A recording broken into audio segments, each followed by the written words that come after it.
20 मार्च रोजी जागतिक चिमणी दिनानिमित्त श्री आत्मानंद विद्यालय आव्हाना व दीप भारती माध्यमिक व उच्च माध्यमिक विद्यालय दानापूर यांच्या संयुक्त विद्यमाने पक्षी संवर्धनाचा अभिनव उपक्रम राबवण्यात आला। या उपक्रमाअंतर्गत शाळा परिसरातील झाडांवर पक्ष्यांसाठी पिण्याच्या पाण्याची भांडी लावून त्यामध्ये पाणी भरून ठेवण्यात आले। या कार्यक्रमात सामाजिक वनीकरण विभाग भोकरदन यांच्या अंतर्गत राष्ट्रीय हरित सेनेच्या माध्यमातून राबवण्यात आला। हा उपक्रम विभागीय वनाधिकारी, सामाजिक वनीकरण जालना, सहाय्यक वनसंरक्षण जालना तसेच वनपरीक्षक अधिकारी भोकरदन यांच्या मार्गदर्शनाखाली पार पडला। या कार्यक्रमास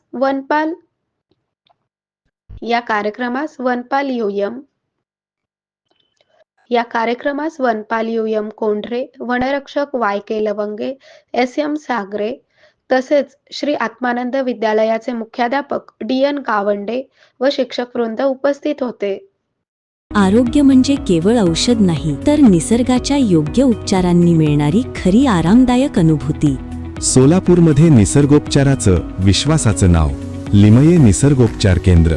इथे उपलब्ध आहेत विना औषध उपचार पद्धती, ॲक्युप्रेशर, ॲक्युपंक्चर, कपिंग आणि मसाज थेरपी। सर्व प्रकारच्या आजारांवर निसर्गाच्या माध्यमातून